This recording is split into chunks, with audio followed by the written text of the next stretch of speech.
السلام ناظرین، آج جو ہمارے ساتھ دوست ہیں، بڑے بھائی ہیں، وہ ممبر پروونشل اسمبلی بھی ہیں، ایکس بیوروکریٹ بھی ہیں، اور وہ لگتے میرے سے زیادہ جوان ہیں میرے سے بڑے. میں پہلے یہ بتا دوں ہمارے ساتھ آج ہیں احمد رشید بھٹی صاحب لاہور سے. بھائی جناب کا آنے کا بہت شکریہ. Thank you. بڑا مصروف وقت ہوتا ہے، سوال ہمارے سادے سادے سے سیدھے ہوتے ہیں، نہ ہم تنگ کرتے نہ چھیڑتے ہیں. پی ٹی آئی کا کینڈیڈیٹ لاہور میں جیتنا کا کام ہی تھے جو جیتے، اور دوسرا پھر الیکشن یہاں سے لڑ لینا. یہ ایکسپیرینس کیسا تھا؟ کیونکہ آپ کی فیملی الیکشن پہلے لڑتی رہی ہے. جی بالکل. لیکن 24 کا تجربہ کیسا تھا؟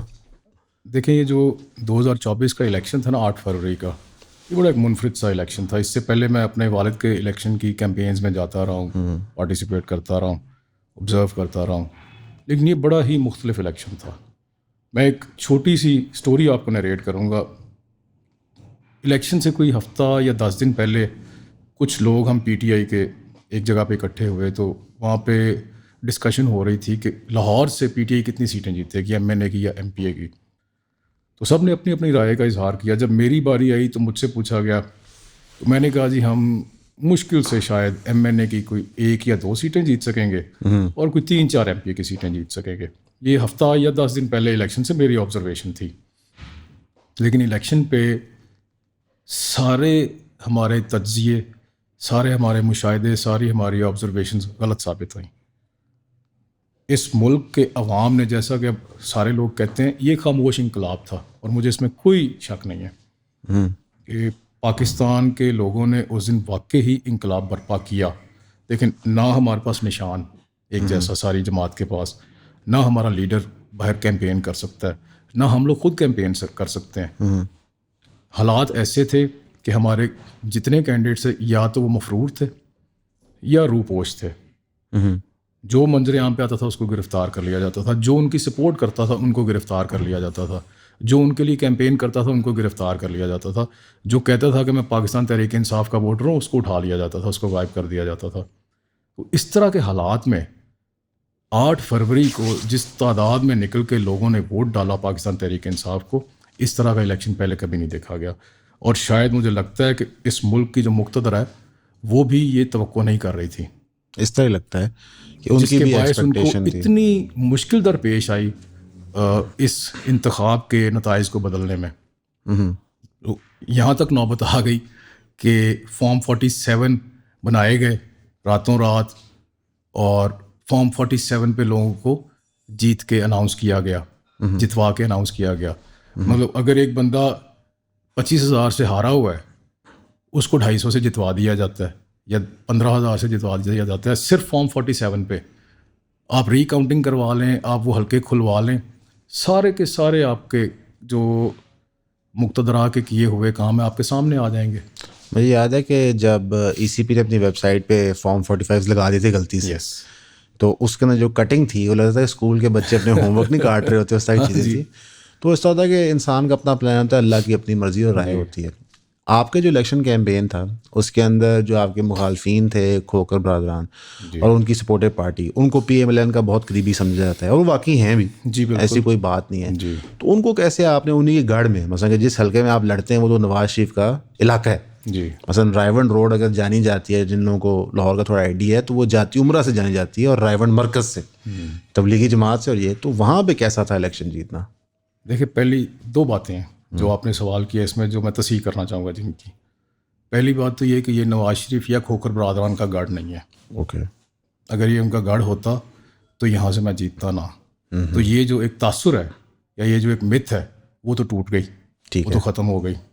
اور اس سے پہلے بھی یہ متھ توڑی جا چکی ہے. میرے والد صاحب بھی 2 دفعہ یہاں سے جیتے ہوئے ہیں، اور ہمارے خاندان کے علاوہ نون لیگ سے یا مسلم لیگ سے وہاں سے کوئی بھی آج تک نہیں جیتا جب سے پاکستان میں الیکشنز ہو رہے ہیں. واحد ہمارا خاندان ہے جو وہاں سے ان کے مقابلے پہ جیتتا آ رہا ہے. اوکے. تیسری دفعہ ہم جیتے ہیں.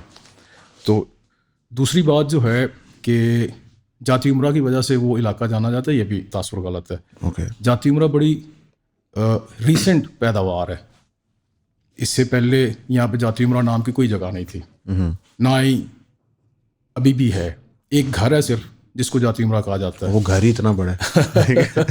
ہاں، وہ گھر بہت بڑا، موزہ ہی بن گیا. وہ موزہ آپ کہہ سکتے ہیں اس کو، کیونکہ وہ اتنی زیادہ اراضی وہاں پہ خریدی گئی، لوگوں سے ہتھیائی بھی گئی. میں یہ کہہ رہا ہوں ہتھیائی بھی گئی. جو لوگوں کا پانی بند کر کے جو وہاں کے ذمہ دار مالکان تھے ان سے زمینیں بڑے ہی کم ریٹس پہ اس دور میں خریدی گئیں. تو خیر جاتی امرا وہاں پہ ہے. اس کے ساتھ ساتھ رائے ونڈ کی پہچان جو ہے وہ جو ہمارا اجتماعی تبلیغی مرکز ہے وہ بھی ہے, اس میں کوئی شک نہیں ہے. لیکن جاتی امرا کا رائے ونڈ کے ساتھ کوئی تعلق نہیں ہے, نہ ہی اس کے جو مکین ہیں ان کا رائے ونڈ سے کوئی تعلق ہے. اس کی ایک دلیل یہ ہے, اگر ان کا اس علاقے سے وہاں کے رہنے والوں سے کوئی تعلق ہو تو وہ اس علاقے کی ترقی کے لیے کام کرتے. آج بھی صرف ایک سڑک ہے جو جاتی امرا کو جاتی ہے اس طرح ہی ہے. اڈا پلاٹ سے. وہ جیسے ہی مریم بی بی وزیر اعلیٰ بنتی ہیں اس کو 1 مہینے کے اندر اندر پوری سڑک کو توڑ کے نئے سرے سے بنا دیا جاتا ہے, جبکہ اس کو بنانے کی ضرورت بھی نہیں تھی, پہلی اچھی حالت میں تھی. اس کے ہی پیرلل ایک روڈ اڈا پلاٹ سے رائے ونڈ شہر کو جاتی ہے, اس پہ کام چل رہا تھا الیکشن سے پہلے سے, وہ ابھی بھی مکمل نہیں ہوئی, جو رائے ونڈ شہر کو جاتی ہے. جو اڈا پلاٹ سے لے کے ٹوٹا ہے رائے ونڈ سے غالباً کو 10 یا 11 کلومیٹر کا ٹوٹا ہے. ایگزیکٹلی 10 کلومیٹرز ہے اڈا پلاٹ سے رائے ونڈ شہر تک, وہ آج بھی مکمل نہیں ہے. اوکے. تو بات یہ کہ اگر یہ اور رائے ونڈ شہر اگر آپ کو کبھی اتفاق ہو جانے کا تو آپ جا کے دیکھیے رائے ونڈ شہر کا جو حال ہے. اگر یہ کہتے ہیں کہ یہ ہمارا شہر ہے تو اس شہر کے لیے دیکھیں وزیر اعظم بھی آپ ہیں, آپ وزیر اعلیٰ بھی ہیں, اس شہر کی ترقی کے لیے اس شہر کی بہتری کے لیے کچھ کریں. نہیں اس وہ شہر میں اڈا پلاٹ کے آگے پیچھے ہی دیکھ لیں, جو آبادی ہیں ان کا حال دیکھ لیں تو رائے ونڈ تو بہت دور ہے. اس پہ بھی آتے ہیں. اب دیکھیں آج سے کوئی 12-13 سال پہلے ایک کتاب آئی تھی وائی نیشنز فیل. اس کتاب کا جو پہلا پریفیس ہے یا شاید پہلا چیپٹر ہے اس میں انہوں نے مثال دی ہوئی ہے 2 شہروں کی. ایک شہر یونائٹڈ اسٹیٹس آف امریکہ میں ہے, دوسرا شہر میکسیکو میں ہے. بلکہ دوسرا شہر نہیں, ایک ہی شہر جس کو بارڈر نے ڈیوائڈ کیا ہوا ہے. ٹھیک ہے. اب جو حصہ یو ایس اے میں ہے وہ بہترین ہے, وہاں پہ ہیلتھ, ایجوکیشن, باقی ساری سینیٹیشن وغیرہ ہر چیز بہترین ہے. اور جو دوسری سائڈ ہے بارڈر کی وہ ابتر حال میں ہے. ایگزیکٹلی وہی مثال میرے ذہن میں آ جاتی ہے جب میں رائے ونڈ اور جاتی امرا کو دیکھتا ہوں. اب جاتی امرا تک جو روڈز ہیں, جو باقی سارا انفراسٹرکچر ہے بہترین ہے, اسی کے 1 کلومیٹر کے ریڈیس میں باقی سارا علاقہ دیکھ لیں آپ, وہ ایسے ہی لگتا ہے جیسے وہ امریکہ اور میکسیکو والی جو میں مثال دے رہا ہوں. تو وہ ہمیں لگتا ہے کہ ہم میکسیکو میں رہ رہے ہیں, یہ امریکہ میں رہ رہے ہیں. نہ ہمارے پاس سیوریج ہے, نہ ہمارے پاس اچھی بلڈنگز ہیں اسکولس کی جو سرکاری اسکولس ہیں, بلکہ یہاں تک کہ رائے ونڈ شہر میں آج بھی 2024 میں ہائی اسکول تک نہیں ہے. حالانکہ وہاں آبادی لوگوں کو بتاؤں بہت زیادہ ہے, 5 سے 6 لاکھ آبادی ہے رائے ونڈ. وہ ایسے نہیں ہے وہ چک 24 کا گاؤں ہے, آبادی ہے وہاں پہ پراپر, اچھا خاصا بڑا قصبہ ہے. اور اب تو وہاں زمینیں بھی اتنی مہنگی ہو گئی ہیں, اٹس ناٹ لائک علاقہ سستا ہے. جی ٹھیک ہے گورنمنٹ. لیکن یہ جب آپ اس ایریا میں بڑے ہوتے ہیں, جی آپ کے والد صاحب بھی وہاں سے ہیں, آپ بھی وہاں سے ہیں, جب آپ یہ سب کچھ دیکھتے ہیں تو جو وہاں پہ ایوریج پرسن ہے جی وہ کس وجہ سے ووٹ کرتا ہے, لائک آپ کو ووٹ کیوں پڑے آپ کے خیال سے, یا آپ کے والد کو ووٹ کیوں پڑتے تھے؟ بکاز ہم جاننا چاہتے ہیں کہ ایک ایوریج ووٹر کی کیا سائیکی ہوتی ہے جس پہ سیاست دان اسے ووٹ مانگتا ہے. دیکھیں میں آپ کو روایتی سیاست جو ہے ہمارے علاقے کی اس کے بارے میں پہلے تھوڑا بتانا چاہوں گا, کیونکہ میں نے کافی سارے الیکشنز میں ایز این آبزرور بھی دیکھا ہوا ہے جب میرے والد صاحب الیکشنز کنٹیسٹ کیا کرتے تھے. تو ہمارا علاقہ ہے سارا دیہاتی. دیہات میں یا دیہاتی بیلٹ میں 4-5 چیزیں ہیں, 4-5 فیکٹرز ہیں جن پہ انحصار کر کے ووٹر اپنا فیصلہ کرتا ہے. ایک تو برادری آ جاتی ہے, دوسرا اس میں آپ کے تعلقات آ جاتے ہیں, تیسرا اس میں کینڈیڈیٹ کتنا تگڑا ہے. یہ بھی ایک بہت تگڑے سے کیا مراد؟ تگڑے سے مراد ہے کہ آپ کے لیے وہ کس حد تک جا سکتا ہے, آپ کے حقوق کے دفاع کے لیے, آپ کے مسائل کے حل کے لیے, اور آپ کی نمائندگی کرنے کے لیے. جو ہم کہتے ہیں تھانہ کچہری کتنی کر سکتے ہیں. ایگزیکٹلی, اوکے یو آر ٹھیک ہے. تو ان چیزوں کو کس طرح سے وہ ہینڈل کر سکتا ہے اور کتنی بہتر طریقے سے ہینڈل کر سکتا ہے, یہ چیز دیکھتے ہیں لوگ. اور ساتھ ہی ساتھ پارٹی کا ووٹ بھی ہے, شخصی اور ذاتی ووٹ تو ہے ہی ہے, جو فیکٹرز میں نے جن کا ذکر کیا ہے اس کے باعث. اور پھر ایک ووٹر ایسا ہے جو انڈیسائیڈڈ ووٹر ہوتا ہے, جو ہوا جس کو ہم کہتے ہیں ہماری جو عرف عام میں سیاسی زبان میں جس کو ہوا کہا جاتا ہے, کہ آخری دنوں میں جو ڈیسائیڈ کرتا ہے, فیصلہ کرتا ہے دیکھ کے کہ کس کی جیتنے کے امکانات زیادہ ہیں.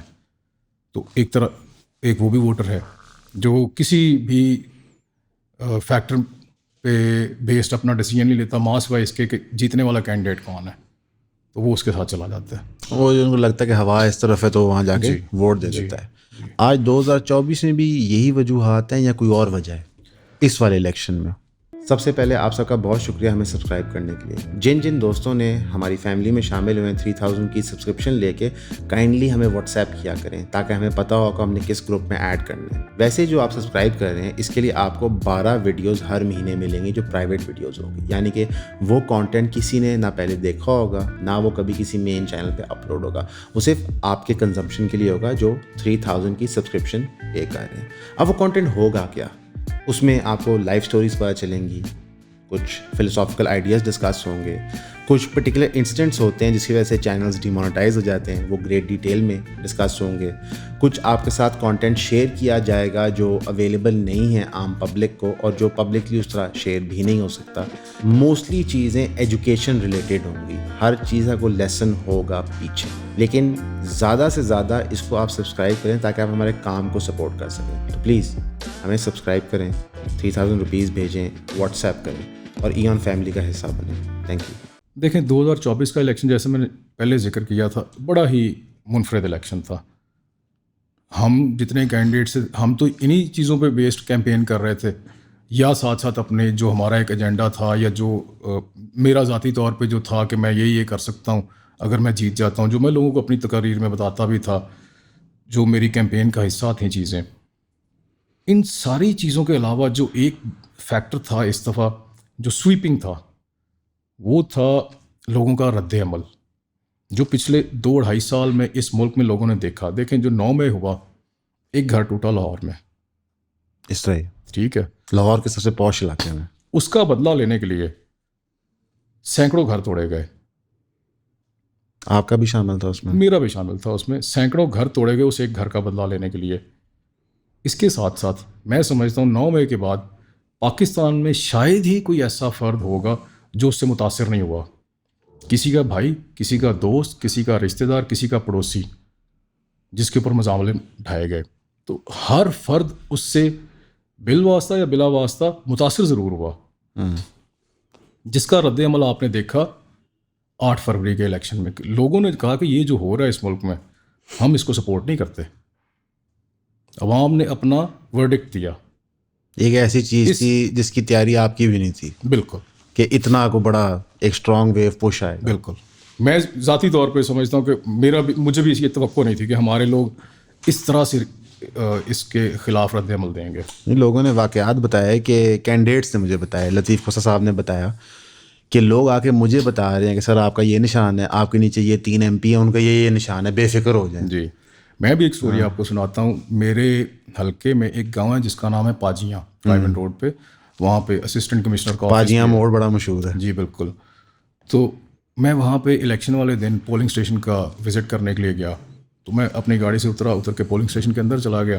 سارا وزٹ کر کے آدھے پونے گھنٹے کے بعد جب میں واپس آیا تو میرے ڈرائیور نے مجھے بتایا کہ وہ جو ایک گاڑی کھڑی ہے اس میں ایک خاتون ہے جو آپ سے ملنا چاہتی ہیں. جب آپ اتر کے گئے تو وہ مجھے آ کے انہوں نے کہا تھا کہ جب آپ کے صاحب واپس آتے ہیں تو ان سے میری ملاقات کروائیے گا. تو میں گیا ان کے پاس، جا کے ملا تو وہ ایک بڑی ڈیسنٹ سی پڑھی لکھی خاتون تھیں. وہ گاڑی سے باہر آئی، میں نے ان کو سلام کیا. میں نے ان سے پوچھا جی بتائیے کیا بات تھی، آپ کو ملنا چاہ رہی تھیں؟ انہوں نے کہا کہ انہوں نے بتایا اپنے بارے میں، اپنا تعارف کروایا. وہ ایک گائنوکالوجسٹ تھیں، DHA میں رہتی تھیں. ان کے خاوند ایک سائنٹسٹ تھے یا ہیں، اور وہ DHA سے ٹریول کر کے پاجیاں آئے تھے اپنا ووٹ کاسٹ کرنے کے لیے. اچھا، ان کا ووٹ وہاں رجسٹرڈ تھا؟ ان کا ووٹ، یہ بھی ایک بہت عجیب و غریب سا تجسس کی بات ہے. دیکھنے میں ملا کہ اس الیکشن میں بہت بڑی تعداد میں لوگوں کے ووٹ خورد برد کیے گئے. خاص کر کے ایک خاص جو ایج بریکٹ میں لوگ آتے تھے ان کے ووٹس تو بہت ہی زیادہ خورد برد کیے گئے. انڈر 35 جو تھے. یس، پتہ نہیں اس پہ کبھی کسی نے بات کی ہے یا نہیں. میں سمجھتا ہوں اس پہ بھی بات ہونی چاہیے کہ الیکشن کمیشن اور نادرا جو کہ کسٹوڈین ہے اس ڈیٹا کے، اگر اس ڈیٹا میں کوئی خرابیاں آئی ہیں تو اس کا ذمہ دار کون ہے، اس کا بھی تعین ہونا بڑا ضروری ہے. دیکھیں میں ایک پاکستانی شہری ہوں، اگر میرے ووٹ کو جہاں پہ میں چاہتا ہوں وہاں پہ رجسٹر نہیں کیا جا رہا قانونی طور پہ، اور اس کو میری اجازت کے بغیر کسی دوسرے شہر میں یا کسی دوسرے صوبے میں بھی شفٹ کر دیا جاتا ہے، تو یہ غیر قانونی عمل ہے. اس طرح ہی. خیر ان سے میں ملا انہوں نے بتایا کہ ہم پچھلے 10 دن سے جب ہمیں پتہ چلا ہے کہ ہمارا ووٹ آپ کے حلقے میں شفٹ ہو گیا، ہم نے سب سے پہلے تو آپ کا نشان ڈھونڈا. نشان ڈھونڈنے کے بعد آپ کی جو آن لائن یہ جو سوشل میڈیا پلیٹ فارمز ہیں ان پہ آپ کی پروفائل ڈھونڈی اور آپ کی کیمپین کو ایک ہفتے سے فالو کرتے آ رہے ہیں. اور ہمیں بڑی خوشی ہے کہ آپ ایک پڑھے لکھے آدمی یہاں سے الیکشن کنٹیسٹ کر رہے ہیں. میں نے اپنا ووٹ کاسٹ کر لیا، انہوں نے بتایا آپ کے حق میں، اور میرے خاوند گیا میں ووٹ کاسٹ کرنے کے لیے.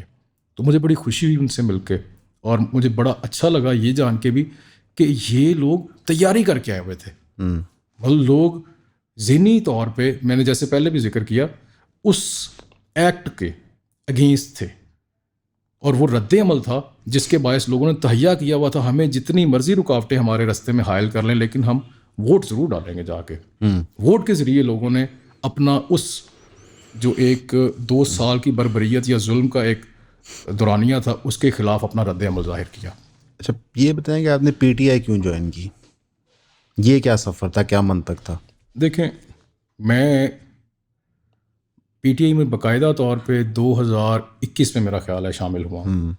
میرے والد، میرے فیملی اس سے پہلے بھی پی ٹی آئی میں تھے. میرے والد لاہور کے جنرل سیکرٹری بھی رہے ہیں. 2000 غالباً 11-12 میں جب 2013 میں انٹرا پارٹی الیکشنز ہوئے تھے تو میرے والد صاحب لاہور کے جنرل سیکرٹری منتخب ہوئے تھے. خیر کچھ اختلافات کے باعث پارٹی سے علیحدہ ہو گئے 2013 کے الیکشن سے پہلے، لیکن کوئی اور پارٹی کسی میں شامل نہیں ہوئی. آزاد حیثیت میں 13 کا الیکشن بھی انہوں نے لڑا، 18 کا بھی لڑا. اس طرح. تو آپ نے جو سوال کیا میں پی ٹی آئی میں کیوں شامل ہوا، تو اس کا ایک واقعہ بھی میں آپ کو سناتا ہوں. 2022 میں جب عمران خان کی گورنمنٹ چینج ہوئی ہے، اس وقت میں ایک اسٹارٹ اپ میں کام کر رہا تھا. تو بڑی کمفرٹیبل زندگی تھی الحمدللہ، زبردست زندگی گزر رہی تھی. تو وہ سارا جو ایونٹس تھے میں ان کو روٹین میں ریگولرلی فالو کر رہا تھا. تو جس دن گورنمنٹ چینج کی گئی نا خان صاحب کی، میرا خیال ہے 9 اپریل کو چینج کی گئی، تو میں ذاتی طور پہ اس سے بہت زیادہ متاثر ہوا. مجھے بڑا عجیب سا لگا، یار یہ جب سے ہوش سنبھالی ہے جس کا دل کرتا ہے جب چاہتا ہے اٹھتا ہے، اٹھ کے اس کو نکال دو، اینو کٹ دو، اینو لے آؤ، اینو فارغ کر دو، ان کی چھٹی کرا دو. عجیب و غریب سا مطلب. گھر کا ملازم اتنا نہیں بدلا جاتا جتنا ساڈا پرائم منسٹر بدل جاتا ہے. بالکل. تو میں نے بڑا اس پہ بیٹھ کے غور کیا، سوچا کہ یار میں ایک آؤٹ سائڈر ہوں، میں بیٹھ کے اس پہ تجزیہ ڈرائنگ روم میں کرتا ہوں اور میں اس پہ بات کرتا رہتا ہوں، لیکن جب تک ایسے لوگ سیاست میں نہیں آئیں گے جو پڑھے لکھے ہیں، جو شعوری طور پہ یہ فیصلہ کر کے آئیں کہ ہم نے اس ملک کی تقدیر یا قسمت کو بدلنے میں اپنا کردار ادا کرنا ہے. اور مجھے یہ لگا کہ میں اللہ کا بڑا شکر ادا کرتا ہوں، میں ایک بڑا بلیسڈ آدمی ہوں الحمدللہ. تو مجھے تو اللہ نے ہر چیز سے نوازا ہوا ہے. میرے اوپر پھر اگر اللہ نے مجھے نوازا تو میرے اوپر ذمہ داری بھی عائد ہوتی ہے. وہ ذمہ داری یہ ہے کہ مجھے پے بیک کرنا ہے اپنے لوگوں کو، اپنی سوسائٹی کو، اپنے معاشرے کو. تو مجھے یہ راستہ ایک لگا جس کے ذریعے میں لوگوں کو، سوسائٹی کو پے بیک کر سکتا ہوں. پالیٹکس کو ہمارے جو پڑھے لکھے مڈل کلاس نوجوان لوگ ہیں یہ ہمیشہ پالیٹکس سے الوف رہے ہیں. پچھلے کچھ سالوں سے آپ کی جو مڈل کلاس ہے وہ بڑی پولیٹیسائز ہوئی ہے، جو کہ بڑی خوش آئند بات ہے. آپ کی مڈل کلاس اور خاص کر کے یوتھ، اسی سے ہمارے جو مقتدر حلقے ہیں وہ خائف بھی ہیں ان کی پولیٹیسائزیشن سے، کہ اگر یہ پڑھے لکھے لوگ سوال کرنے لگ گئے، یہ سیاست میں آ گئے، تو ہمارا کیا بنے گا؟ جو اسٹیٹس کو کے بینیفیشریز ہیں وہ اس لیے خائف ہیں ان سے. تو مجھے سیاست میں آنے کی بہت بڑی وجہ یہ تھی. ایز اے ریئیکشن میں بھی سیاست میں اس ایک عمل کے رد عمل میں. اب پی ٹی آئی آپ نے جوائن کر لی جی. 9 مئی کو کیا ہوا؟ ہم نے بہت سارے بیانات سنے، آئی ایس پی آر کا بیان ہے، نون ایسے آئی ایس پی سے زیادہ نون لیگ 9 مئی کا ذکر کرتی ہے. ان سے آپ کوئی سوال پوچھتے ہیں 9 مئی. ہم نے ایک پوڈ کاسٹ کی تھی ایک ایم پی اے کے ساتھ، آپ ہی کے ہیں کالگ ہی ہیں آپ کے، تو ان سے کوئی بھی اکنامک ریفارم کا سوال ہو تو بات گھما کے 9 مئی پہ لاتے تھے. جی. اچھا 2-3 دفعہ تو انہوں نے کر دیا. میں کہا شاید میری سوال پوچھنے میں غلطی ہو رہی ہے. جب میں تیسری دفعہ پوچھا انہوں نے دوبارہ میں ٹھیک ہے تو گل ہی ہے. 9 مئی کو کیا ہوا سر؟ بیکاز اتفاق سے جہاں پہ ہم بیٹھے ہیں تو آپ لوگوں کا روٹ یہی بنا تھا یہاں سے آگے سے سامنے سے، پر ہوا کیا تھا؟ دیکھیں 9 مئی میں سمجھتا ہوں پاکستان کی تاریخ کا ایک بڑا انفارچونیٹ انسیڈنٹ تھا. اوکے. کیونکہ پاکستان کو اس سے فائدہ نہیں ہوا, نہ ہی پاکستان کی کسی سیاسی جماعت کو اس سے فائدہ ہوا, نہ ہی ریاست پاکستان کو اس سے فائدہ ہوا, نہ ہی پاکستان کے کسی ادارے کو اس سے فائدہ ہوا. ہم سب کو بحیثیت قوم اس سے نقصان ہوا ہے. دیکھیے 2-2.5 سال ہو گئے اس وقوع کو, ہم آج بھی اس سے آگے نہیں موو آن ہوئے. آج بھی پاکستان وہیں پہ کھڑا ہے, 9 مئی سے آگے نہیں بڑھ پا رہے ہم. اب ہوا یہ سر, مجھے جو لگتا ہے, یہ میری ذاتی رائے ہے, ظاہر مجھے یہ لگتا ہے کہ اس دن لوگوں نے اپنا رد عمل ہی دکھایا, چونکہ ایک مقبول لیڈر کو اریسٹ کر لیا گیا غلط طریقے سے, گھسیٹ کے ان کی مین ہینڈلنگ ہوئی وہاں پہ, جو کہ منظر میرے خیال سے اتنے اچھے نہیں تھے. دانستہ طور پہ ریلیز کیے گئے تھے, ایک سوچے سمجھے پلان کی طرح انہوں نے وہ پکچرز دکھائی. ممکن ہے. تو میں سمجھتا ہوں ایک تو وہ اس کا ری ایکشن تھا. دوسرے نمبر پہ اس مقتدرہ کے خلاف, جیسے کہ بہت عرصے سے لوگوں میں یہ ایک رنجش پائی جا رہی ہے اس سسٹم کے خلاف کہ یہ سسٹم فیل ہو چکا ہے, خاص کر کے جو یوتھ ہے. اب دیکھیں ان امپلائمنٹ کہاں تک پہنچ چکی ہے. اس نے کچھ تو کرنا ہے نا. اگر آپ ان کو امپلائمنٹ بھی نہیں دے رہے اور ان کو دبا بھی رہے ہیں تو کسی طرح سے ان کا رد عمل تو آئے گا, وہ لاوا کہیں نہ کہیں تو پھٹے گا.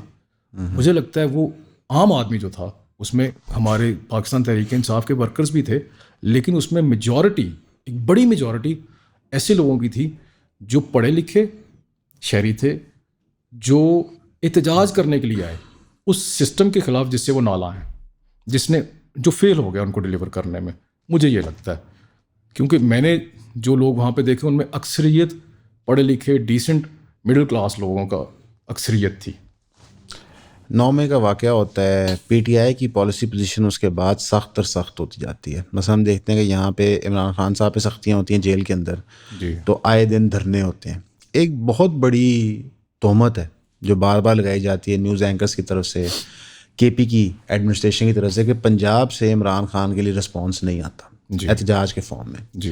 اس بات میں کیا صداقت ہے, اور اگر ہے صداقت تو کیا وجوہات ہیں؟ دیکھیں, آپ کو حالات کو کانٹیکسٹ میں سمجھنا ضروری ہوتا ہے کوئی بھی کامنٹ کرنے سے پہلے. 9 مئی میرے خیال سے پنجاب میں جتنا ہوا ہے اتنا پورے پاکستان میں نہیں ہوا, کوئی شک نہیں. 9 مئی کے جو واقعات رونما ہوئے وہ مجموعی طور پہ پنجاب میں ہی ہوئے. اس کے بعد جو رد عمل حکومت یا ریاست کی طرف سے آیا وہ بھی پنجاب میں ہی جتنا شدید تھا اتنا باقی جگہوں پہ اتنا شدید نہیں تھا.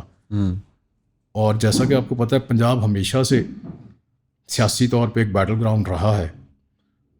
تو جب مقتدر حلقوں نے یہ دیکھا یا بھانپا کہ پنجاب ہی ہماری بھی بیس ہوا کرتا تھا, جب پنجاب سے ہی اس طرح کے لوگ ہمارے پالیسیز کے خلاف اٹھنا شروع ہو گئے تو ان کو دبانا بہت ضروری ہے. تو میرے خیال سے جتنا پنجاب میں ظلم ہوا ہے 9 مئی کے بعد شاید دوسرے صوبوں میں اتنا نہیں ہوا. میں یہ نہیں کہہ رہا پی ٹی آئی ریلیٹڈ یس, میں یہ نہیں کہہ رہا کہ دوسری جگہوں پہ کوئی لوگوں کے ساتھ ظلم و زیادتی نہیں ہوئی, لیکن میری رائے میں مجموعی طور پہ اگر آپ دیکھیں تو پنجاب میں بھی, خاص طور سے سینٹرل پنجاب میں, جس طرح سے لوگوں کے گھر توڑے گئے, جس طرح سے لوگوں کی عورتوں کی اور بچوں کی تذلیل کی گئی, جس طرح سے لوگوں کے کاروبار بند کیے گئے, اس طرح باقی جگہوں پہ نہیں ہوا. تو اس کے باوجود سینٹرل پنجاب کے لوگ یا پنجاب کے لوگ مسلسل احتجاج کی جب بھی کال آئی کسی نہ کسی روپ میں کسی نہ کسی شکل میں احتجاج کرتے رہے. اب میرا خیال ہے شاید آپ کا اشارہ ہے یہ جو 24 نومبر والی کال تھی, فائنل کال بقول پی ٹی آئی, میں اسی طرف آ رہا تھا. تو دیکھیے آپ لاہور کے رہنے والے ہیں, اگر آپ کو یاد ہو 24 سے پہلے میرا خیال ہے 22 تاریخ کو لاہور پورا سیل کر دیا گیا تھا. ایسے ہی ہے, لاہور کے تمام entry and exit points seal تھے. نہیں, سڑکوں پہ اتنی پولیس میں نے نہیں دیکھی کبھی. ٹھیک ہے, جس طرح مین ہو رہا تھا. انٹری اینڈ ایگزٹ پوائنٹس کو تو آپ نے 3 منزلہ کنٹینر لگا کے سیل کر دیا. اس کے علاوہ پورے شہر میں آپ نے پولیس ہر چوک چوراہے میں اس طرح سے کھڑی کر دی, ڈنڈا بردار پولیس والے خوف و ہراس پھیلانے کے لیے. ٹھیک ہے, تو اس سے پہلے آپ دیکھیں نا 2-2.5 سال جو ظلم لاہور کے شہریوں نے برداشت کیا. اس کے باوجود مختلف اوقات میں احتجاج ہلکے پھلکے یا جس طرح سے بھی ہوتے رہے, تو وہ سارا ایک خوف کی فضا میں میرا خیال ہے کہ لوگ گھبرائے رہے. لیکن اس کے باوجود چیدہ لوگ پھر بھی احتجاج کرنے کے لیے مختلف پوائنٹس پہ نکلے. ہم نے ڈیسائیڈ کیا ہوا تھا بتی چوک, تو وہاں پہ بھی لوگ پہنچے. لیکن ایک چیز میں ایڈمٹ کروں گا, مس ہینڈلنگ ہم سے ہوئی. بیک وقت ہمارے لوگ نہیں وہاں پہ پہنچ سکے کہ جی 10 بجے سارے وہاں اکٹھے ہو جائیں. کوئی ایک وقت پہ اگر سارے لوگ اکٹھے وہاں پہ پہنچ جاتے تو شاید لاہور کے رستے کھولنے میں بھی ہم کامیاب ہو جاتے. اس کی مختلف وجوہات ہیں جن میں فی الحال شاید میرا خیال مجھے نہیں جانا چاہیے. اچھا, ویسے بھائی ایک اچھی بات ہے کہ ایک تو تحمل سے بولتے ہیں, انسان کو بولنا چاہیے تو ان کو سوچنے کا بھی ٹائم مل جاتا ہے. جی اچھا یار اتنی بات کرنی ہے, اتنی بات ابھی ڈھکی چھپی رکھنی ہے. جی. ابھی اس وقت جہاں پہ معاملات کھڑے ہیں, آپ کمیٹیز کی بھی پارٹ ہیں, پارلیمنٹ بھی جا رہے ہیں, جی نارمل آپریشنز بظاہر تو ہو رہے ہیں لیکن نارمل حالات نہیں ہیں. جی. مریم صاحبہ کو ایز چیف منسٹر آپ کس طرح دیکھتے ہیں؟ بڑا اچھا سوال کیا آپ نے. دیکھیں پہلی بات تو یہ ہے کہ بحیثیت ایک ایم پی اے پاکستان تحریک انصاف کا ہونے کے میرا جواب تو یہ ہوگا کہ مریم صاحبہ قانونی طور پہ وزیر اعلیٰ نہیں ہے, کیونکہ وہ حقیقی طور پہ حقیقی معنوں میں منتخب ہی نہیں ہوئی. وہ ایک ہاری ہوئی کینڈیڈیٹ کہہ سکتے ہیں آپ ان کو. ہم انہیں وزیر اعلیٰ یا ایم پی اے تسلیم ہی نہیں کرتے. ہاں ٹھیک ہے, ان کو جنہوں نے بٹھایا ہے سی ایم کی کرسی پہ یا کرسی پہ, یہ میرا خیال سوال بہتر ہوگا آپ ان سے پوچھیں کہ آیا وہ ان کی کارروائی کہہ رہا ہوں سوری, ان کی کارکردگی سے مطمئن ہیں یا نہیں. آپ میری عاصم منیر صاحب سے ملاقات کروا دیں انٹرویو کے لیے, میں کر دوں گا. وہ کدھر دیتے یہ تو آپ ریسورسفل آدمی ہیں, آپ کر سکتے ہیں. نہیں تو ویسے اگر ہم کمپیئر کریں, آلدو آپ اس وقت پی ٹی آئی میں شامل نہیں تھے, لیکن بہت سارے لوگ یہ کمپیریزن کرتے ہیں کہ عثمان بزدار صاحب نے بھی پنجاب کے لیے ایسا کچھ نہیں کیا تھا. جی. مریم صاحبہ تو پھر بھی میرا خیال انہوں نے پہلے 100 دن میں 100 مختلف پروجیکٹس اناؤنس کیے تھے, بلکہ وہ آپ کے سامنے سے بھی گزرتے ہوں گے. لیکن ایک ہمیں خبر ملتی ہے بار بار نون لیگ کے ایم پی اے سے کہ ان کا ایکسیس نہیں ہے مریم نواز کو, کہ وہ اپنے ہی چیف منسٹر کو نہیں مل پاتی. آپ لوگ تو چلیں مخالفین میں شامل ہیں. جی بالکل. دیکھیں یہ جو آپ نے آخری بات کی ہے, یہ اس کا اظہار ان کے جو ممبرز ہیں وقتاً فوقتاً جب ہماری ملاقات ہوتی ہے نجی طور پہ ہمارے ساتھ بھی کرتے رہتے ہیں کہ ایکسیس کا ایک بہت بڑا ایشو ہے. اور یہ ان کی صرف مریم بی بی کا ایشو نہیں ہے, یہ ان کے پورے خاندان کا ایک مسئلہ ہے. جب میاں شہباز شریف صاحب بھی سی ایم ہوا کرتے تھے, وہ بھی کسی سے نہیں ملا کرتے تھے. ان کے دور حکومت میں بھی ایم پی ایز سی ایم آفس کے چکر کاٹتے رہتے تھے, لیکن ایک جو ڈپٹی سیکرٹری لیول کا آفیسر ہوتا ہے وہاں پہ, اس تک رسائی کے علاوہ ان کی کسی اور سے رسائی نہیں ہوتی تھی. اور وہیں پہ وہ کوشش کرتے تھے ان کے کوئی جو بھی مسئلے مسائل حل ہو جائیں, جو کبھی ہو جاتے تھے کبھی نہیں بھی ہوتے تھے. تو یہ تو ایک ان کا مسئلہ ہے, ایک فیملی پرابلم ہے, چونکہ وہ سمجھتے ہیں کہ انہیں سیاسی لوگوں کی ضرورت نہیں ہے. یہ مرہون منت سیاسی لوگ ان کے ہیں, یہ ان کے مرہون منت نہیں ہے. ان کے ٹکٹ پہ وہ سمجھتے ہیں کہ یہ لوگ منتخب ہو کے آتے ہیں, اگر ان کا ٹکٹ نہ ہو تو یہ لوگ شاید منتخب نہ ہوں, جو کہ کسی حد تک بات درست بھی ہے. میں سمجھتا ہوں کہ یہ ہمارے جو ساتھی ایم پی ایز ہیں ان کی کمزوری ہے. جتنا وقت وہ یہاں پہ دفاتر میں آگے پیچھے گزارتے ہیں, اگر اتنا ہی وقت اپنے حلقوں میں لوگوں کے ساتھ گزارے, عوام میں رہ کے گزاریں, تو شاید ٹکٹ کے لیے ان کی اتنی محنتیں ترلے نہ ان کو کرنے پڑیں. ٹھیک ہے, اگر اپنا حلقہ مضبوط کر لیں. جہاں تک تعلق ہے ان کی کارکردگی کا, جو آپ نے بات کی کمپیریزن یا تقابلی جائزہ عثمان بزدار صاحب اور مریم نواز صاحبہ کا, تو I think it's too early, it's a bit too early to compare them both, because he remained the chief minister for 3.5 years and she has only been there for less than a year. ویسے تو ابھی دیکھیں گے کہ انہوں نے projects announce تو بہت سے کیے ہیں, پایا تکمیل تک کتنے پہنچتے ہیں اس کے بعد جج کیا جائے گا. پی ٹی آئی پارلیمنٹری ممبر, آپ نے بڑا سلجھا ہوا جواب دے دیا, میں اس پہ حیران ہوں. آپ نے یہ نہیں کہا انہوں نے کیتا ہی کچھ نہیں. دیکھیں اٹس ٹو ارلی ٹو جج ہر. آپ کو ایسا لگتا ہے کہ اگر جج کرنا ہی ہے ان کو, تو جو پروجیکٹس انہوں نے اناؤنس کیے ہیں ان کی کمپلیشن پہ ہم دیکھیں گے کہ آیا وہ ڈیلیور بھی کر پا رہی ہیں یا نہیں. ویسے آپ کو لگتا ہے نہیں گورنمنٹ 5 سال رہے گی؟ دیکھیں یہ بڑا مشکل سوال ہے. پاکستان میں کوئی بھی چیز سرٹن نہیں ہے. اور اگر ٹریک ریکارڈ دیکھیں ہسٹری تو یہی بتاتی ہے کہ پاکستان میں کبھی کسی بھی گورنمنٹ نے اپنے 5 سال پورے نہیں کیے. تو let's hope for the best. جو آپ کے پی ٹی آئی کے باقی ممبران ہیں، اور لگتا یہ ہے، اور یہ میرے خیال سے فیئر کرٹیسزم ہے، کہ پی ٹی آئی میں مشہور ہونے کا طریقہ یہ ہے، مقبولیت میں آنے کا طریقہ یہ ہے کہ آپ للکاریں، جی، آپ بڑکیں ماریں، اور کبھی کبھار تو اتنی بڑی بڑکیں ماریں جو شاید انسان پوری بھی نہیں کر سکتا. جی. تو آپ کب یہ کام شروع کرنے لگے؟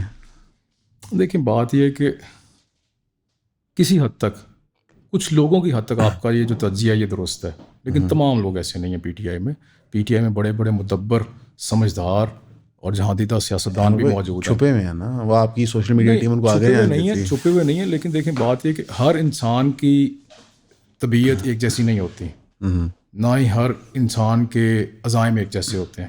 کچھ لوگ چاہتے ہیں سستی شہرت حاصل کرنا، ٹھیک ہے، مجھے اس سے کوئی اختلاف نہیں ہے، کوئی اعتراض نہیں ہے، کریں. لیکن کچھ لوگ ایسے بھی ہوتے ہیں جو پس پردہ رہ کے کام پہ توجہ دینا چاہتے ہیں، اپنے کام پہ فوکس کرنا چاہتے ہیں. تو دونوں طرح کے لوگوں کے لیے میرے خیال سے کوئی حرج نہیں ہے. اگر وہ چاہتے ہیں نمائش کرنا تو اس میں بھی کوئی ایسی بری بات نہیں ہے، کیونکہ سیاست ایک کام ہی ایسا ہے جس میں جب تک آپ بھرپور طریقے سے نمائش نہ کریں اپنے کاموں کی تو شاید آپ کو اطمینان نہیں ہوتا. بعض اوقات ایسے لوگ بھی دیکھے ہیں میں نے. ابھی یہ کہتے ہیں جو ایک پی ٹی آئی میں ہم نے کامن چیز دیکھی ہے کہ جو ان کی ٹاپ ٹیئر ہوتی ہے ان کے اندر ایک پاور اسٹرگل ہے، ہر سیاسی جماعت میں ہوتا ہے. جی. لیکن کیونکہ آپ پی ٹی آئی سے اس لیے پوچھ رہے ہیں، ٹاپ ٹیئر پنجاب کی کون ہے پی ٹی آئی میں اس وقت؟ دیکھیں ٹاپ ٹیئر تو وہی ہے جو ہمارے تنظیمی عہدیداران ہیں ٹاپ پہ، مثلاً جو ہمارے پنجاب کے پریزیڈنٹ ہیں یا ہمارے پنجاب کی جو جنرل سیکرٹری ہیں، اور ان کے علاوہ جو باقی ساری تنظیم کے عہدیداران ہیں، یہی ہماری ٹاپ. نہیں، ان سے آپ کی ملاقاتیں مذاکرات ہوتے ہیں کہ وہ اکثر اوقات منظر عام سے ہی غائب رہتے ہیں؟ دیکھیں بات یہ کہ میں نے جیسے پہلے ذکر کیا، پی ٹی آئی اس وقت بڑے مشکل حالات سے گزر، بڑے ایک مشکل دور سے گزر رہی ہے. ہماری جماعت میں شاید ہی کوئی بندہ مین اسٹریم لیڈرشپ میں سے ہوگا جس پہ کوئی پرچے نہیں ہوں گے. تو جو ابھی تک منظر عام پہ نہیں ہیں ان کی بہت بڑی ایک وجہ یہ بھی ہے کہ ان پہ درجنوں پرچے ہیں. اگر وہ منظر عام پہ آتے ہیں یا تو وہ پکڑے جائیں گے یا وہ غائب کر دیے جائیں گے. تو اس سے بہتر نہیں ہے کہ وہ روپوش رہ کے جس طرح سے بھی اپنی پارٹی کو چلا رہے ہیں چلاتے رہیں. دیکھیں بڑا آسان ہوتا ہے بات کر دینا، لیکن جب انسان خود بھگت رہا ہوتا ہے اس کو پتہ ہوتا ہے. میں چونکہ اس سارے پروسیس سے خود گزرا ہوں تو میں بڑی اچھے طریقے سے ایمپتھائز کر سکتا ہوں ان لوگوں کے ساتھ جو اس وقت منظر عام پہ نہیں ہیں. لیکن اس کے باوجود آپ دیکھیں پارٹی آج بھی زندہ ہے، پارٹی اپنا کام کر رہی ہے، پارٹی متحرک ہے.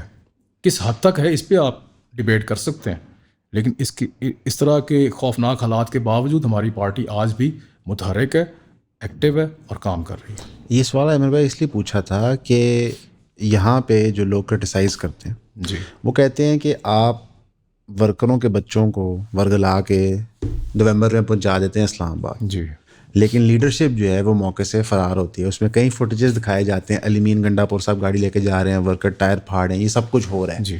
تو وہ کہتے ہیں کہ پاکستان میں وہی ایلیٹ کیپچر ہے کہ امیر سیاست چلاتا ہے، غریب جا کے اس کے لیے مرتا ہے یا جی شہید ہوتا ہے. جی. اس سیناریو کے اندر کیا بہتر ہے قربانی دے دینا؟ جماعت اس کو کیسے دیکھتی ہے؟ اس پہ میں اپنی ذاتی ٹھیک ہے رائے دوں گا. میں جماعت کا موقف نہیں دے سکتا کیونکہ میں جماعت کا ترجمان نہیں ہوں، اس وقت آپ کے پاس ذاتی حیثیت میں بیٹھا ہوں. میری ذاتی رائے میں جو بات آپ نے کی، جو نشاندہی کی ہے، جس پرابلم کی آپ نے، یہ درست ہے. یہ صرف پاکستان تحریک انصاف میں نہیں، آپ پاکستان کی جتنی باقی بھی سیاسی جماعتیں اس میں دیکھیں، ایلیٹ کیپچر ہی ہے. تو یہ پاکستان تحریک انصاف کی حد تک اگر بات کریں تو یہ تاثر غلط نہیں ہوگا، میں یہ کہوں گا. چونکہ اگر ہم دیکھیں کہ جو ہم نے ٹکٹس ایوارڈ کیے ہیں وہ تو سارے ایسے لوگوں کو ہی ایوارڈ کیے ہیں جو کم از کم ورکرز نہیں ہیں، صاحب حیثیت ہے، صاحب حیثیت لوگ ہیں. تو یہ پاکستان کی سیاست کی ایک مجبوری کہہ لیں یا پاکستان کی سیاست کا ایک حصہ اس کو کہہ لیں. ورکرز کو کسی بھی جماعت نے آگے نہیں بڑھنے دیا، یا ورکرز کے لیے شاید میں سمجھتا ہوں کسی بھی جماعت میں اتنا روم نہیں ہے پروگریس کرنے کا، ماں سوائے چند ایک جماعتیں جن کا ہم آف ریکارڈ پہلے جو گفتگو کرتے وہاں پہ. لیکن ان جماعتوں کے اندر بھی جو چھوٹی اسکیل کی جماعتیں ہیں، اتنے بڑے پیمانے پہ تو کوئی بھی نہیں ہے. دیکھیں ایک بات میں ایک چیز کا کریڈٹ دوں گا پاکستان تحریک انصاف کو، پہلے نہیں لیکن اس الیکشن میں بہت سے نئے لوگوں کو موقع ملا میرے سمیت. ابھی اگر آپ دیکھیں جو ہمارے 107 MPs ہیں پاکستان تحریک انصاف کے اسمبلی میں, ان میں سے اگر میں غلط نہیں ہوں تو کوئی 70-80 کے قریب, بلکہ اس سے بھی زیادہ, ماں سوائے 12-13 MPs کے تمام ہمارے MPs پہلی دفعہ منتخب ہو کے آئے ہیں. First time MPs first time MPs ہیں مجھ سمیت. تو یہ خوش آئند بات ہے. جو ایک تاثر ہے روایتی سیاستدانوں والا یا روایتی جو خاندان چلے آ رہے تھے, وہ کم از کم اس دفعہ بریک ہوا ہے میرے خیال سے. جب آپ ممبر پارلیمنٹ بن گئے, جی, جب اس ایوان میں پہلی دفعہ گئے, کوئی بوجھ ذمہ داری محسوس ہوئی؟ بہت زیادہ, جس کا مجھے بڑی اچھی طرح سے احساس بھی ہے اور ادراک بھی ہے کہ میرے حلقے کے لوگوں نے جو مجھ پہ اعتماد کیا ہے, جو مجھ پہ ذمہ داری ڈالی ہے. دیکھیں, یہاں پہ ہم سیاست کرتے ہیں اپنے ذاتی مفادات کے دفاع کے لیے, ان کے تحفظ کے لیے. میں نے جو دیکھا ہے, جو میرا مشاہدہ ہے, لیکن حقیقی معنوں میں سیاست تو ایک ولیوں پیغمبروں کا شیوا ہے. لوگوں کی خدمت کرنا, لوگوں کے لیے ان کے حقوق کی لڑائی لڑنا. اگر آپ ان کو لیڈ کر رہے ہیں تو آپ کی کچھ ذمہ داریاں لامحالہ طور پہ ہیں, جن کا مجھے بڑی اچھی طرح سے احساس ہے. جب آپ نے, اگر یہ اگلا سوال ہے کہ پاکستان میں ہر کوئی پاکستان چھوڑ کے باہر جانا چاہتا ہے, جی, بلکہ آپ نے بتایا کہ ایک بریفنگ تھی NGO کی طرف سے جو آپ کو ملی تھی, جس میں آپ نے کہا کہ لگ بھگ 70% یوتھ جو ہے سیمپل سائز کے مطابق ملک چھوڑ کے جانا چاہتی ہے. جی, تو اس کنڈیشن میں آپ کا ایک اسٹارٹ اپ میں کام کر رہے تھے, اس سے پہلے آپ بیوروکریٹ بھی تھے, تو ادھر آپ جو ایک جرنی ہے بیوروکریسی چھوڑنے کا, وہ کیوں ہوا؟ دیکھیں, میں باہر سے پڑھا ہوں, کینیڈا سے میں نے اسکالرشپ پہ گریجویشن کی تھی 2009 میں. تو میں واحد آدمی تھا, ہم کوئی 16-17 لڑکے تھے لاہور سے جو اس یونیورسٹی میں پڑھ رہے تھے. میں واحد آدمی ہوں جو جس دن گریجویٹ ہوا اس کے 4 دن بعد پاکستان واپس آ گیا, نیشنلٹی نہیں لی. کیونکہ میں بڑا کلیئر تھا اس معاملے میں کہ میں وہاں پڑھنے کے لیے گیا ہوں, رہنے کے لیے نہیں گیا. میرے علاوہ باقی تمام جو وہاں پہ میرے ساتھ دوست تھے, سب نے نیشنلٹی لی, کینیڈین نیشنل اس وقت, کیونکہ بڑا آسان تھا نا. ہم 3 سال یا 4 سال وہاں پہ اسٹے کر رہے ہیں, پڑھ رہے ہیں, اس کے بعد ہم نے صرف ورک پرمٹ لے کے 1 سال اور جاب کرنی تھی. 1 سال جاب کرنے کے بعد آپ کو PR مل جاتا ہے. PR مل گیا تو آپ ٹریول تو کر سکتے ہیں اس کے اوپر, اور 3 سال اور مزید آپ نے وہاں پہ رہنا ہے. اس کے بعد آپ کو ان کی نیشنلٹی مل جاتی ہے. تو بڑا آسان ایک بڑا طریقہ کار تھا نیشنلٹی لینے کا. لیکن میں واپس آ گیا اس کو رد کر کے, کیونکہ میں بڑا کلیئر تھا, کبھی بھی میں وہاں پہ رہنے کے لیے, سیٹل ہونے کے لیے کیا ہی نہیں تھا. میرا یہ ملک ہے, میرے آباء و اجداد کا یہ ملک ہے, ہم یہاں پہ کیوں نہ رہیں, اس کو کیوں نہ بہتر کریں. جس آنگن میں, جس گھر میں ہم رہ رہے ہیں, اس کو بہتر کریں نا, بجائے اس کے کہ یہ تو بڑا آسان ہے کسی کے لیے بھی کہ میں یہاں سے اٹھوں, ایک بہتر جگہ پہ جا کے رہنا شروع کر دوں, اپنی اچھی زندگی گزار لوں. یہ تو ایزیسٹ وے آؤٹ ہے نا. تو میری نظر میں, میری رائے میں تو ہونا یہ چاہیے, اگر اللہ نے آپ کو نوازا ہے اور اللہ نے آپ کو ایک موقع دیا ہے, تو جو گندا گھر ہے اس کو صاف کریں, اس کو رہنے کے قابل بنائیں, اس کو اتنا بہتر کریں کہ یہاں سے کم از کم لوگ اس کو چھوڑ کے باہر نہ جائیں. اگر ہم باہر سے لے کے نہیں آ سکتے تو یہاں والے تو نہ اس کو چھوڑ کے جائیں. تو اس کے لیے شروع سے یہ ذہن میں تھا کہ اپنے ملک میں رہنا ہے اور یہاں پہ رہ کے اپنے لوگوں کے لیے کام کرنا ہے. واپس آیا, واپس آ کے CSS کا امتحان دیا, اللہ نے کامیاب کیا, پہلے ہی اٹیمپٹ میں پاس کر کے نوکری مل گئی. نوکری کرنا شروع کی تو کچھ ہی مہینوں یا کچھ ہی ہفتوں کے بعد مجھے سمجھ آ گئی کہ میں اس کام کے لیے نہیں بنا. کیونکہ نوکری کے لیے بڑا ایک خاص مزاج چاہیے ہوتا ہے, بڑی ایک خاص قسم کی طبیعت چاہیے. آپ تھوڑا اس کو ڈسکرائب بھی کر دیں. دیکھیں, پاکستان میں سرکاری نوکری میں رہتے ہوئے آپ بہتری نہیں کر سکتے. اچھا, اس چیز کے بارے میں بہت کلیئر ہوں, کیونکہ ایک سرٹن حد تک آپ جا سکتے ہیں, اس سے آگے آپ نہیں جا سکتے. ایک سسٹم جو ڈیزائن کیا گیا نا, جو مشینری ایک بنی ہوئی ہے, اس مشینری کے کچھ ضوابط ہیں جن سے باہر نہیں آپ جا سکتے. اور وہ ضوابط اس طرح سے ڈیزائن کیے گئے ہیں کہ وہ ایکسٹریکشن پہ مبنی ہے. وہ ایکسٹریکٹ تو کر سکتا ہے لیکن بہتری نہیں کر سکتا. تو جب مجھے یہ ریئلائز ہو گیا کہ میں اس سسٹم میں رہتے ہوئے جس مقصد سے آیا ہوں, بہتری کرنے کے لیے, لوگوں کی خدمت کرنے کے لیے, تو یہ تو سسٹم ڈیزائن ہی نہیں ہوا اس کام کے لیے. تو میں نے تقریباً, میرا خیال ہے 6 مہینے شاید مجھے لگے, میں نے ریزائن کر دیا سروس سے. تو والد صاحب کیا کہتے ہیں؟ والد صاحب ہمیشہ سے سپورٹیو ہیں, جو بھی کرنا چاہے. کبھی انہوں نے کسی کام سے منع نہیں کیا, مطلب اگر وہ غلط نہیں ہے تو جب تک کوئی جائز کام انہوں نے ہمیشہ سپورٹ کیا. فیملی میری اور والد صاحب نے بھی. میرے چچا تھے اس فیصلے کے خلاف, جس کے باعث میں کہہ سکتا ہوں کہ ان کی وہ بہت بڑا فیکٹر تھا ان کا میرے اس فیصلے کو ریزسٹ کرنا, کہ مجھے 6-7 سال لگ گئے دوبارہ استعفیٰ دینے میں. پہلی دفعہ جب ریزائن کیا تو ریزگنیشن ایکسیپٹ نہیں ہوا, کیونکہ ہم جب اکیڈمی میں جاتے ہیں تو ایک ایفیڈیوٹ سائن کر کے دیتے ہیں کہ میں کم از کم 3 سال کی سرو کروں گا. جو سرکار آپ کی ٹریننگ انویسٹمنٹ سارا کرتی ہے تو ہاں ہوتا ہے. تو اس کے باعث مجھے وہ 3 سال کا دورانیہ پورا کرنے میں گزر گیا. تو 3 سال کے بعد پھر جو باقی 3-4 سال ہیں وہ لگ گئے. شاید جو میرے چچا کی طرف سے دباؤ تھا یا باقی کچھ دوستوں کی طرف سے دباؤ تھا کہ نوکری کر کے دیکھو شاید حالات بہتر ہو جائیں, آگے جیسے جیسے سینئر پوزیشنز میں جاؤ گے تو چیزیں بہتر ہونا شروع ہو جائیں گی. اس امید میں 3-4 سال گزر گئے. لیکن جب فرسٹریشن بہت زیادہ بڑھ گئی تو پھر میں نے کہا ایسا کام کرنے سے کوئی فائدہ نہیں جس سے آپ کو ذاتی طور پہ اطمینان حاصل نہیں ہو رہا. تو کچھ ایسا کیا جائے جس سے کم از کم میں کل کو ایک مطمئن زندگی جی کے جاؤں. نہیں تو جو یہ سسٹم ہے بیوروکریسی کا, یہ ان اٹ سیلف کیا کرتا کیا ہے, اس کا پرپز کیا ہے؟ اگر آپ کو لگتا ہے کہ سسٹم میں بہتری نہیں ہوتی سسٹم میں رہتے ہوئے, تو یہ پھر ڈیزائن کس چیز کے لیے تھا؟ ایک جملے میں تو یہ سسٹم ہے اسٹیٹس کو برقرار رکھنے کے لیے. اوکے ٹھیک ہے. اب دیکھیں میں یہ کیوں کہہ رہا ہوں, میں اس لیے کہہ رہا ہوں کہ اگر یہ سسٹم بہتری کے لیے ڈیزائن ہوا ہوتا یا لوگوں کی خدمت کرنے کے لیے ڈیزائن ہوا ہوتا تو 76-77 سالوں میں کوئی ایک ایسا کام, کوئی ایک ایسا پروجیکٹ ہمارے سامنے ہوتا جو آج تک ڈلیور کر رہا ہوتا. میری نظر میں تو کوئی ایسا ایک پروجیکٹ نہیں ہے جو پچھلے 76-77 سالوں میں ہماری بیوروکریسی کی طرف سے آیا ہو یا کسی ایک گورنمنٹ کی طرف سے آیا ہو جس کو بیوروکریسی نے اتنے اچھے طریقے سے ایگزیکیوٹ کیا ہو کہ وہ آج بھی چل رہا ہو, آج بھی سکسیزفلی چل رہا ہو, سسٹینبلی. ایسا ایک بھی پروجیکٹ نہیں ہے, ایسا کوئی ایک کام بھی نہیں ہے جس کو یہ بیوروکریسی کہہ سکتی ہو کہ یہ پودا ایک ہم نے لگایا تھا جو آج 76-77 سالوں کے بعد پھل دے رہا ہے. یہ بات تو صحیح ہے, ایسے دماغ میں آتا نہیں. جی ہے بھی نہیں. اب انٹرسٹنگ انف ہماری جو یہ بھی اگین آپ لوگوں نے پتا پوڈ کاسٹ سے پہلے ایک پوڈ کاسٹ ہوئی تھی, صحیح ہے. تو 77 سال سے جو ہمارا جوڈیشل سسٹم ہے, بیوروکریٹک سسٹم ہے, اس کے اندر ہم دیکھتے ہیں کہ بہت ساری سملیرٹیز ہیں جی برٹش سامراج کے سسٹم سے. بلکہ آپ نے ایک ایفرٹ بھی کیا تھا پتہ کرنے کے لیے کتنے قوانین ایسے ہیں جو سامراج کے آج تک چل رہے ہیں. جی تو اس پہ کچھ وضاحت فرمانا چاہیں گے؟ جی بالکل. چند روز پہلے ایسے ہی بیٹھے بیٹھے خیال آیا کہ دیکھتے ہیں کہ کتنے ایسے قوانین ہیں جو برطانوی سامراج نے بنائے تھے اور آج بھی چلے آ رہے ہیں.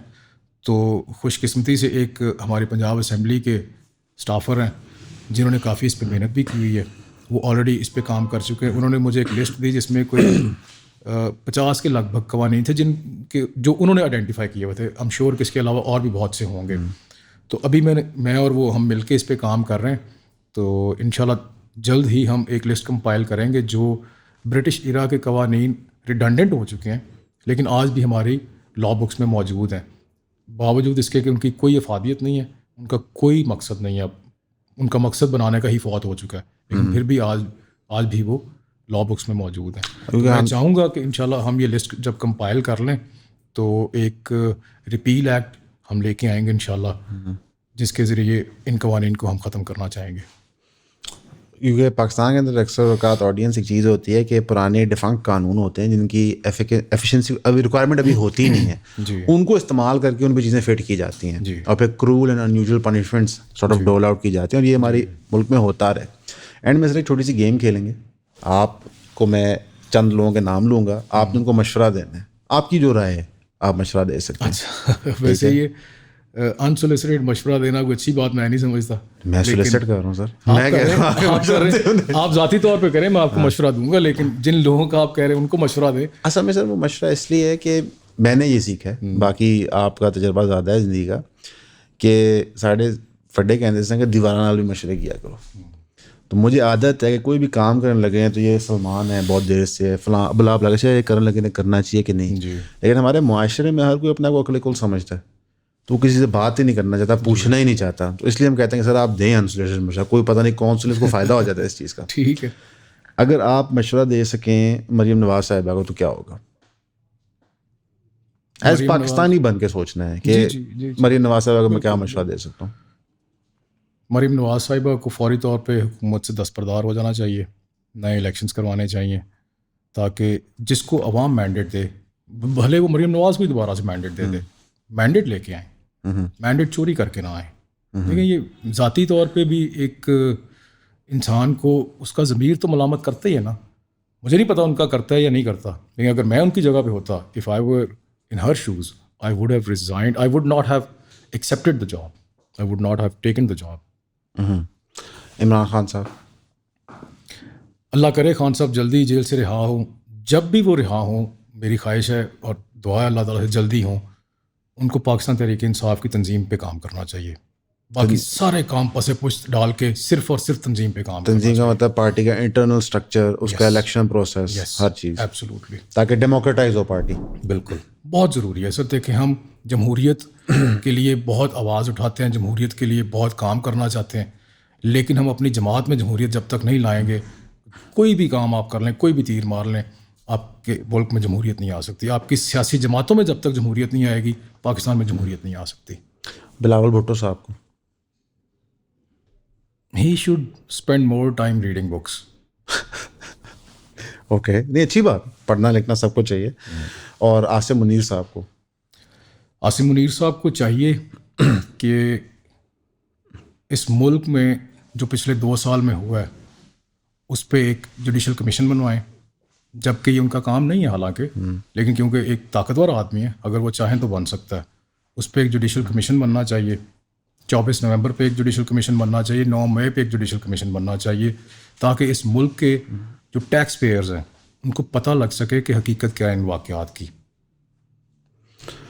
بہت شکریہ احمد بھائی. تو ناظرین کیا کہتے ہیں، ہم آپ کو ہمیشہ وہ چیز لا کے دیتے ہیں کہ ایک سانچہ نہیں ہے، ایک قسم کا سیاستدان نہیں ہے. پاکستان میں مختلف قسم کے سیاستدان ہیں. مسئلہ یہ ہے کہ ہم لوگ سست ہیں، ہم تحقیق نہیں کرتے، ڈھونڈتے نہیں ہیں، ہم ان لوگوں کو تلاش نہیں کرتے، اور اکثر کا جماعتوں میں وہی لوگ سامنے آ رہے ہوتے ہیں، زیادہ تھوڑا شور مچا رہے تھے. انگلش کی کہاوت ہے کہ empty vessels make more noise. تو احمد بھائی آپ کا آنے کا بہت شکریہ. احمد بھائی کو بلانے کا مقصد یہ تھا کہ بتائیں کہ یار ایسے لوگ بھی ہیں پاکستان کی سیاست میں. جزاک اللہ خیر. شکریہ.